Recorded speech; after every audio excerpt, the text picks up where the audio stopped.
Okay, welcome to next class of science. ये chapter 2 का शायद लास्ट क्लास होने वाला है। इस वाले क्लास में हम लोग जो टॉपिक पढ़ने जा रहे हैं वो है सॉल्ट्स। ठीक है, तो सॉल्ट्स जो वर्ड है इसका हिंदी मीनिंग अगर आप देखोगे तो ये होता है नमक। इसका मतलब होता है नमक। लेकिन साइंस या केमिस्ट्री में, ठीक है, साइंस या केमिस्ट्री में सॉल्ट का मतलब नमक नहीं होता है। ठीक है, सॉल्ट का मतलब इसमें क्या होता है कि जब एक एसिड और एक बेस को मिलाया जाता है तो एक एसिड और बेस को मिलाने पर हमेशा एक सॉल्ट बनता है और उसके साथ में H2O यानी कि वाटर बनता है। ठीक है, होता क्या है, एक एसिड जो होता है उसका डेफिनेशन हम क्या पढ़े थे। एक तो ये कि pH वैल्यू इसका 0 से लेके 7 तक होता है, और बेस का डेफिनेशन क्या पढ़े थे, इसका 7 से लेके 14 तक होता है pH वैल्यू। ठीक है, दूसरा डेफिनेशन क्या है एसिड का, कि एसिड जो होता है वो ज़्यादा मात्रा में H+ आयन देता है और बेस जो होता है वो ज़्यादा मात्रा में OH- आयन देता है। ठीक है, अब H+ और OH देने के लिए क्या होता है, जैसे कि अगर HCl एसिड की बात करते हैं हम। ठीक है, अगर हम एसिड में HCl की बात करते हैं, हाइड्रोक्लोरिक एसिड, ठीक है, और बेस में NaOH की बात करते हैं, ठीक है, सोडियम हाइड्रोक्साइड। ठीक है, ये दोनों को जब हम जोड़ते हैं तो हमें एक मिलेगा सॉल्ट और साथ में वाटर मिलेगा। तो ये कैसे काम करता है, देखो एसिड जो है, या तो एसिड को हम बोल सकते हैं pH 0.7, या तो ये H+ आयन दे रहा है। ठीक है, H+ आयन दे रहा है। और बेस जो होता है उसको भी बोल सकते हैं कि दो डेफिनेशन है उसका, एक तो कि बेस का pH 7 से 14, या फिर वो OH- आयन दे रहा है। तो एसिड में जो H+ आयन मिल रहा है, जैसे कि इस पर्टिकुलर एसिड को देखेंगे तो इसमें से H+ अगर निकाल दोगे तो क्या बचेगा, Cl-। ठीक, इसमें से इस बेस में से OH- निकाल देंगे तो क्या बचेगा, सोडियम Na। ठीक है, इसमें बचेगा क्लोरीन। ठीक है, तो ये Na+ क्योंकि OH- में है और इसमें H जो है ये प्लस में है, तो जो Cl है वो माइनस में होगा। ऐसे अपोजिट अपोजिट चार्ज रहता है सबका। ठीक है, इसका चार्ज वर्ज कैसे क्या आता है वो आगे पढ़ोगे जब तुम लोग वैलेंसी पढ़ोगे तो। ठीक है, अभी बस ये समझो कि HCl जो है H+ और Cl- में टूट रहा है, और NOH OH- और Na+ में टूट रहा है। ये OH- दे रहा है इसलिए ये बेस है, और ये H+ दे रहा है इसलिए ये एसिड है। तो होता क्या है, सबसे पहले काम जो होता है क्या होता है, इसका H+ और इसका OH- ये दोनों जुड़ के और H2O बनाते हैं। H2O यानी कि वाटर, ये बन गया H2O। अब बचा क्या, यहाँ से OH निकल गया तो यहाँ पे Na+ बचा, यहाँ से H+ निकल गया तो यहाँ पे Cl- बचा। तो Na+ और Cl- आपस में जुड़ के बनाते हैं NaCl। NaCl को ही हम क्या बोलते हैं, कॉमन सॉल्ट। NaCl को हम लोग बोलते हैं कॉमन सॉल्ट। ठीक है, ये होता है हमारा कॉमन सॉल्ट। तो जिस तरह HCl एसिड और NaOH बेस से मिल करके एक सॉल्ट बना NaCl और साथ में वाटर बना, उसी तरह आप कोई और एसिड लोगे किसी और बेस के साथ मिलाओगे तो उनका एक सॉल्ट बनेगा, वाटर हर बार बनेगा। ठीक है, तो ये जो बनता है इसी को हम बोलते हैं सॉल्ट। मतलब H+ और OH मिल के वाटर बना दिए और जो बच गया दोनों में वो जुड़ के बना देता है सॉल्ट। ठीक है, तो ये होता है सॉल्ट। अब इसको बुक में पढ़ते हैं कि क्या है। We know that acids produce H+ ions, ये देखो, and alkalis produce OH- ions in presence of water. ठीक है, मतलब एसिड जो होता है H+ आयन देता है, और अल्कली बेस के लिए अलग वर्ड है, बेस ऐसे बेस जो वाटर में डिसॉल्व हो जाए, इसलिए यहाँ पे लिखा है प्रेजेंस ऑफ वाटर। ठीक है, ऐसे बेस जो वाटर में डिसॉल्व हो जाए उसको बोलते हैं हम, उसको हम क्या बोलते हैं कि अल्कली है। ठीक है, अबान कोई डाउट है क्या तुमको?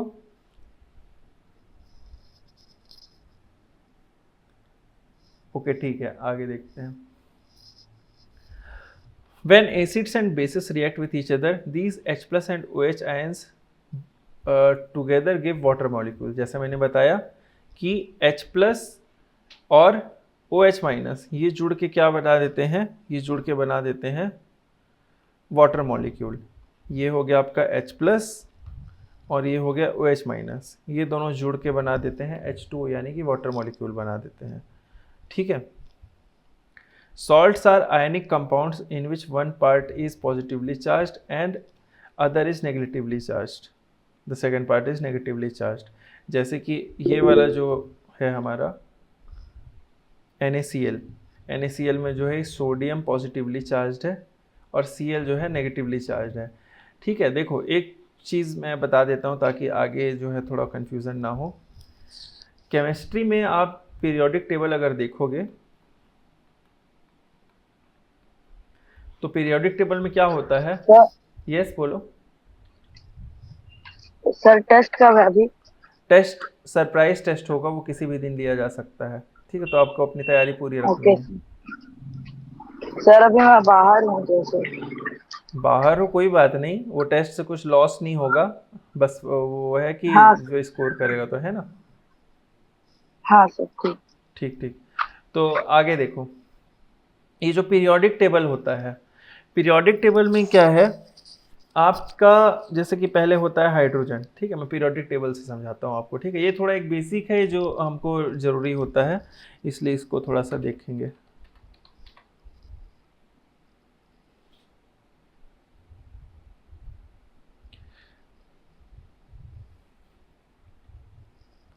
ये देखो, जैसे कि पीरियोडिक टेबल आपको दिख रहा है स्क्रीन में, है ना। इसमें देखो H लिखा है, नीचे लिखा है हाइड्रोजन, तो ये जो दिख रहा है आपको H यहाँ पे, है ना।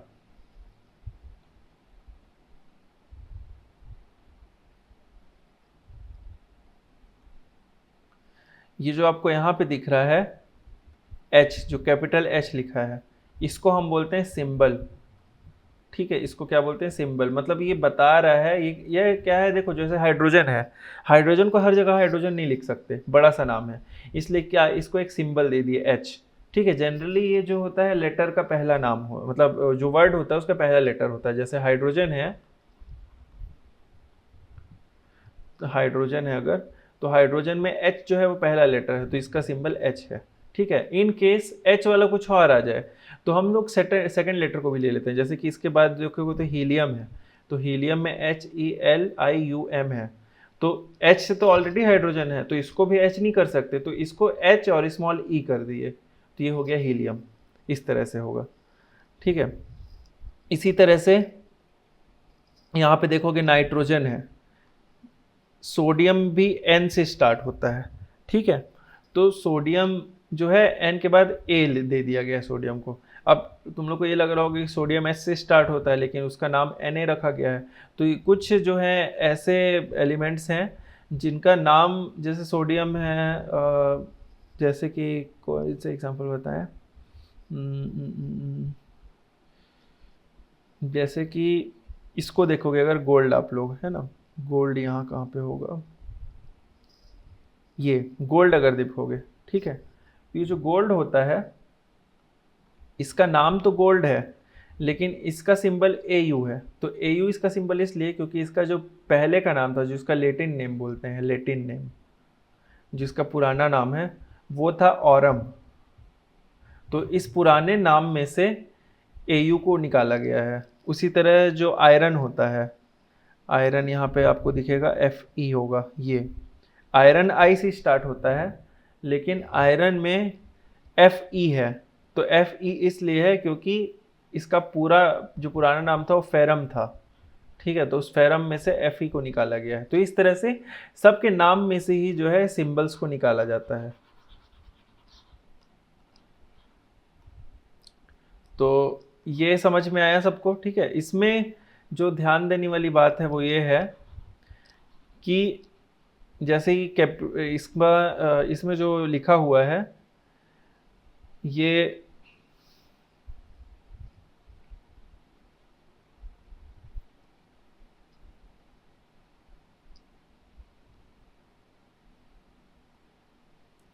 जैसे इसको देखोगे हाइड्रोजन है ना, तो इसमें जो लेटर से लिखा गया ये है इसका सिंबल। उसके बाद एक होता है एटॉमिक नंबर, जो जो हमें पता होना चाहिए। एटॉमिक नंबर, एटॉमिक नंबर ये होता है, ये जो छोटा सा नंबर लिखा है, 1 हाइड्रोजन होता है, सेकंड नंबर पे हीलियम होता है, फिर 3 नंबर है ये, इसमें लिथियम होता है, फिर 4 नंबर में बेरिलियम होता है, 5 6, इस तरह से 7 8 9 10 11 12 13 14 15 16 17 18, आपको यहाँ तक याद होना चाहिए 20 कैल्शियम तक, ठीक है, कैल्शियम तक आपको याद होना चाहिए, ठीक है। तो इसको आप लोग याद करोगे तो क्या क्या याद करना है, सबसे पहले तो सिंबल याद करना है, ठीक, हाइड्रोजन का सिंबल H और इसका एटॉमिक नंबर 1, ठीक है। एक तरफ आप लिखोगे नेम, फिर लिखोगे सिंबल, फिर लिखोगे एटॉमिक नंबर। जैसे हाइड्रोजन है उसका नाम यहाँ पे आ गया हाइड्रोजन, सिंबल में हो गया H और एटॉमिक नंबर में हो गया 1। इस तरह से सबको एक अपनी कॉपी में लिख करके और याद करना है, ठीक है। गूगल में ढूंढोगे पीरियोडिक टेबल या किसी साइंस की बुक के पीछे देखोगे तो मिल जाएगा। और इसके अलावा जो एक और चीज़ क्लियर होनी चाहिए वो ये है एलिमेंट और कंपाउंड। अब ये एलिमेंट और कंपाउंड क्या होता है, बहुत साधारण है। अगर जैसे कि एक ही चीज़ दिया है, जैसे कि मान लो कि हाइड्रोजन है तो इसको हम एलिमेंट बोलेंगे, लेकिन अगर ये हाइड्रोजन ऑक्सीजन के साथ जुड़ के कुछ बना दिया तो इसको हम कंपाउंड बोलेंगे, ठीक है। अगर ये किसी के साथ मिलके कुछ बनाया तो इसको कंपाउंड बोलेंगे, अदरवाइज इसको क्या बोलेंगे, एलिमेंट बोलेंगे, ठीक है। तो ये जो है ये कंपाउंड और एलिमेंट होते हैं, ठीक। अब तो यहाँ पे था मैं, तो जैसे आप देखोगे NaCl, ठीक है, NaCl जो होता है, NaCl में क्या क्या है, Na भी है Cl भी है। तो Na और Cl दो अलग अलग एलिमेंट है जो मिल के एक कंपाउंड को बनाए NaCl, और ये NaCl जो कंपाउंड है वो ही हमारा सॉल्ट है, ठीक है। मतलब जो सॉल्ट्स हैं वो कंपाउंड है एक तरह से, ठीक है, ये मतलब है इसका।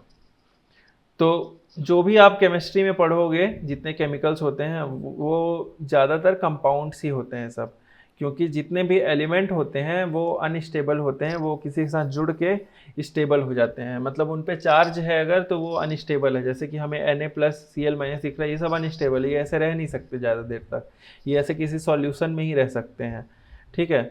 तो ये बहुत कम टाइम के लिए ऐसे होते हैं, फिर किसी के साथ जुड़ जाते हैं। जैसे कि यहाँ पे जब रिएक्शन होता है, जैसे कि इन दोनों को अगर हम मिलाए तो जब रिएक्शन हो रहा है तो रिएक्शन होते तक बस ये अलग अलग होते हैं, फिर ये आपस में सब वापस जुड़ के बना लेते हैं। जैसे ये HCl था तो ये जुड़ा हुआ था, जब रिएक्शन हुआ उस समय बस H+ और Cl- अलग हुआ, फिर ये आपस में जुड़ के NaCl और H2O बना दिए। तो ये हमेशा किसी न किसी के साथ जुड़ के ही रहते हैं, इसलिए हमेशा कंपाउंड्स में ही रहते हैं। जितने भी केमिकल होते हैं या फिर हमारे आसपास जितनी भी चीज़ें होती हैं सारी चीज़ें कंपाउंड में एग्जिस्ट करते हैं, बस उसको पढ़ने के लिए हम उसको एलिमेंट वाइज याद करते हैं, ठीक है। तो एलिमेंट और कंपाउंड में सबको डिफरेंस समझ में आ गया होगा। तो ये जो सॉल्ट होता है, जो सॉल्ट का कंपाउंड होता है, जैसे कि यहाँ पे NaCl है तो इसमें एक प्लस वाला होता है, एक पॉजिटिव चार्ज वाला एलिमेंट होता है, ठीक है। मतलब पॉजिटिवली चार्ज आयन बोलेंगे, जिसमें चार्ज हो गया उसको आयन बोलते हैं, ठीक है। चाहे वो कंपाउंड हो चाहे एलिमेंट हो, अगर चार्ज लगा तो आयन बोलेंगे। तो इसमें एक पॉजिटिवली चार्ज आयन होता है, एक नेगेटिवली चार्ज आयन होता है। यहाँ पे क्या लिखा है ये देखिए, salts are ionic compounds, compound होते हैं और आयंस वाले होते हैं क्योंकि उसमें चार्ज होता है, in which one part is positively charge and second part is negatively charge. एक पार्ट जो होता है पॉजिटिव चार्ज वाला होता है और एक जो होता है नेगेटिव चार्ज वाला होता है। Salts can be prepared by many methods, neutralisation reaction between an acid and base is the most popular ways, ठीक है। सॉल्ट बहुत सारे तरीके से बन सकता है, लेकिन जो न्यूट्रलाइजेशन रिएक्शन होता है वो मोस्ट कॉमन है। अगर कोई कभी पूछे कि सॉल्ट कैसे बनता है तो उसका आंसर है न्यूट्रलाइजेशन रिएक्शन, उसका आंसर होगा न्यूट्रलाइजेशन रिएक्शन। न्यूट्रलाइजेशन रिएक्शन का मतलब क्या होता है कि एक एसिड और एक बेस मिलेंगे आपस में, ठीक है, और दोनों एक दूसरे को न्यूट्रलाइज करेंगे, न्यूट्रल करेंगे, ठीक है। एसिड जो होता है वो 0 की तरफ होता है pH स्केल में, और बेस जो होता है वो 7 से 14 की तरफ ज़्यादा होता है। तो न्यूट्रल कहाँ होता है, 7 होता है। तो दोनों आपस में मिल के न्यूट्रल की तरफ आने की कोशिश करेंगे। तो जब ऐसा जो रिएक्शन होता है जिसमें एसिड जो होता है वो बेस को 14 से 7 की तरफ ला रहा है और बेस जो है एसिड को 0 से 7 की तरफ ला रहा है, दोनों एक दूसरे को 7 की तरफ ला रहे हैं, न्यूट्रल पे ला रहे हैं, इसलिए इसका नाम होता है न्यूट्रलाइजेशन रिएक्शन। इसमें ध्यान क्या रखना है कि एसिड और बेस मिलते हैं, एक सॉल्ट बनाते हैं और वाटर बनाते हैं। वाटर हमेशा बनेगा, ये देखो सब में H2O H2O H2O है, बस अलग क्या होगा, अलग सबका सॉल्ट होगा। ये देखो ये अलग अलग सॉल्ट्स हैं। अब ये कैसे हो रहा है, देखो बहुत सिंपल है, इसको पकड़ के चलते हैं। HNO3 एक एसिड होता है जिसको बोलते हैं नाइट्रिक एसिड, ठीक है, इसमें हाइड्रोजन, नाइट्रोजन और ऑक्सीजन होता है। फिर है KOH, इसको बोलते हैं पोटेशियम हाइड्रोक्साइड। के जो होता है वो पोटेशियम का सिंबल होता है, ये देखो के यहाँ पे दिया है, पोटेशियम का सिंबल होता है। और OH ऑक्सीजन और हाइड्रोजन। तो एसिड में से क्या निकलेगा, H प्लस, तो इसमें से H प्लस निकल गया। अब ये प्लस है तो ये NO3 में हो जाएगा माइनस। KOH बेस है तो उससे निकलेगा OH, तो इसमें से OH माइनस निकल गया तो ये बच गया K प्लस, ये बच गया K प्लस, ये बच गया NO3 माइनस। तो ये दोनों मिल के बना देंगे KNO3, जिसमें K प्लस वाला रेडिकल है और NO3 माइनस वाला रेडिकल है। ठीक है, ये देखो तो ये दोनों मिल के बन गए। अब यहाँ से बचा OH माइनस और यहाँ पे बचा H प्लस, ये दोनों जुड़ के वाटर बना दिए। इनमें भी वैसे ही होगा, यहाँ पे H2SO4 है तो ये H प्लस बना देगा और ये SO4 2 माइनस बनाएगा।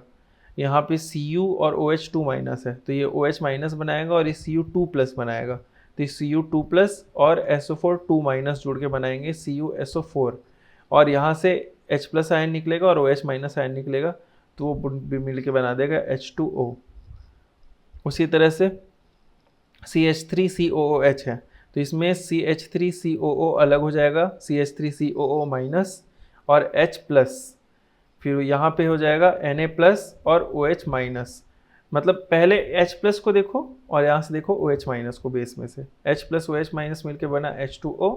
फिर अब यहाँ क्या बच गया, CH3COO और यहाँ क्या बच गया Na, तो बस इस H की जगह जो खाली जगह थी यहाँ Na जुड़ गया तो CH3COO Na बन गया। उसी तरह से next CH3COOH again same acid, जब ही मिलेगा NH4OH से, तो इसमें से देखो OH निकला बेस में से, एसिड में से H निकला, H और OH मिलके बना दिए H2O। और यहाँ से क्या बच गया, CH3COO और ये बच गया NH4, तो ये दोनों मिलके बना दिए CH3COO NH4। तो ये जो है इस तरह से ये सॉल्ट बन गया। ठीक है, मतलब इस वाली लाइन में जो लिखे हैं ये सारे सॉल्ट्स हैं, ये सारे बेसिस हैं और ये सारे एसिड्स हैं। ठीक है, तो ये जो है न्यूट्रलाइजेशन रिएक्शन के अलग अलग एग्जाम्पल है। अगर एग्जाम में आता है कि न्यूट्रलाइजेशन रिएक्शन को एक्सप्लेन करो, तो न्यूट्रलाइजेशन रिएक्शन वो रिएक्शन होता है जिसमें acid plus base equal to salt plus water, और इनमें से कोई भी एक एग्जाम्पल लिख सकते हैं। सबसे सिंपल एग्जाम्पल जो है वो ये वाला होता है, HCl plus NaOH equal to NaCl plus H2O। और ये जो NaCl होता है इसको हम सॉल्ट ये भी है, लेकिन इसको हम कॉमन सॉल्ट भी बोलते हैं। कॉमन सॉल्ट इसलिए बोलते हैं क्योंकि जो हम सॉल्ट खाने के लिए यूज़ करते हैं वो NaCl होता है। ठीक है, ये सारे जो सॉल्ट होते हैं ये एडिबल नहीं होते, इनको हम खा नहीं सकते। ठीक है, लेकिन ये जो NaCl सॉल्ट होता है ये एडिबल होता है, इसको खा सकते हैं। ठीक है, यहाँ तक कोई डाउट किसी को?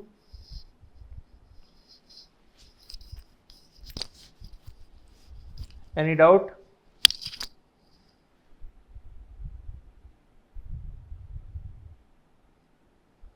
कोई डाउट नहीं है? दिव्यम?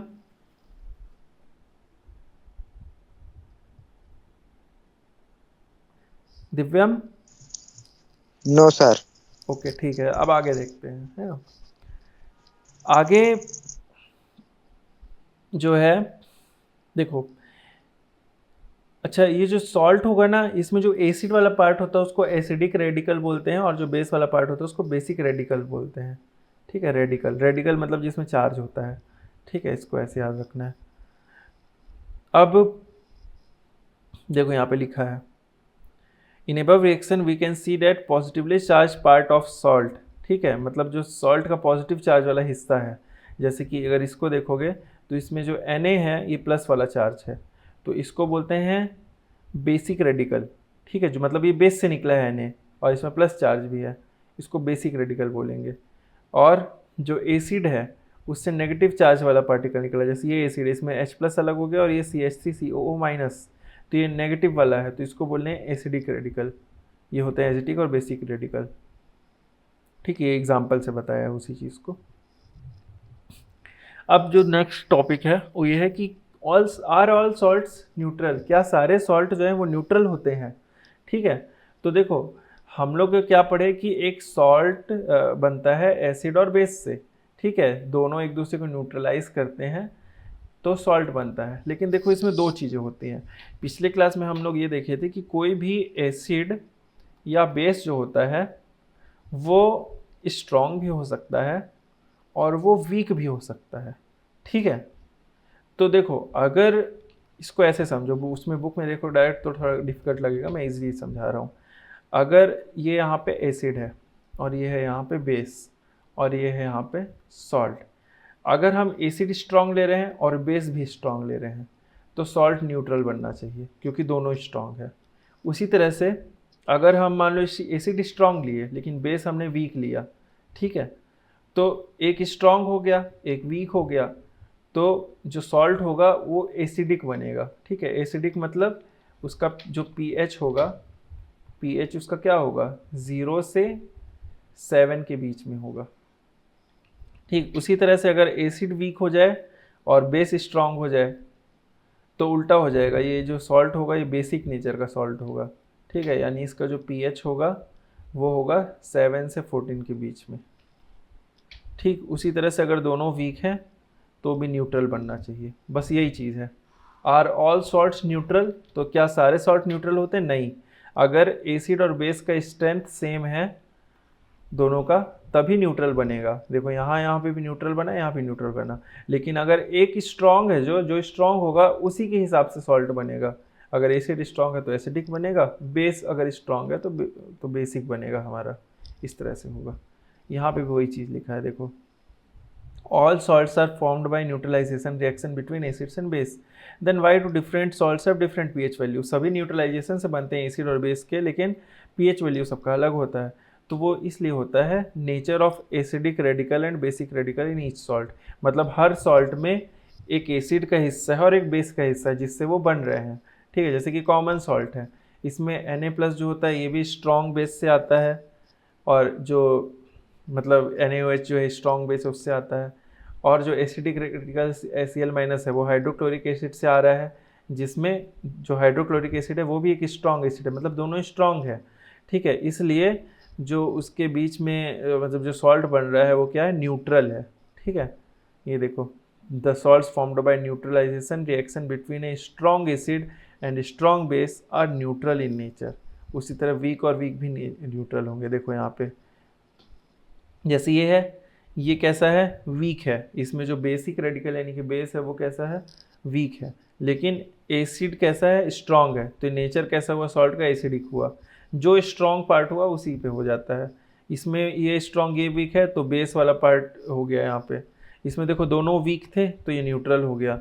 उसी तरह से ये वाले में दोनों क्या है, स्ट्रॉन्ग है, तो ये क्या होगा यहाँ पे, ये भी न्यूट्रल होगा। समझ में आया?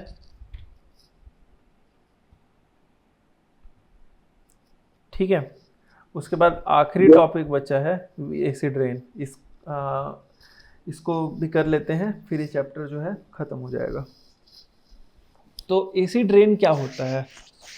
Usually the pH of rain water is 7। जो पानी गिरता है ऊपर से उसका जो pH वैल्यू होता है वो 7 होता है। But when different gases present in atmosphere dissolve in it, लेकिन जो होता है हमारा एटमॉस्फेयर उसमें तरह तरह के अलग अलग गैसेस होते हैं। तो apart from oxygen, carbon dioxide and nitrogen और भी बहुत सारे गैसेस होते हैं। तो अगर वो गैसेस कई बार हमारे एटमॉस्फेयर में डिसॉल्व हो जाते हैं तो उसके वजह से जो पीएच होता है पानी का वो 7 से नीचे आ जाता है, यानी कि एसिडिक बन जाता है, ठीक है। When pH of rain water decreases less than 5.6, और इसी तरह जब जो पीएच है वाटर का वो 5.6 से नीचे आ जाता है तब हम बोलते हैं कि ये एसिड रेन है, ठीक है। मतलब 5.6 एक टॉलरेबल वैल्यू है कि एसिडिक तो है लेकिन उतना एसिडिक नहीं है कि वो नुकसान करे, लेकिन जब वो 5.6 से नीचे आएगा तो हम उसको एसिड रेन बोलते हैं, ठीक है। तो अगर कोई पूछे व्हाट इज़ एसिड रेन तो आपको क्या बताना है, ये लाइन बतानी है, the pH of rain water is 7 but different gases present, ये यहाँ से लेके यहाँ तक, ये एसिड रेन का डेफिनेशन है।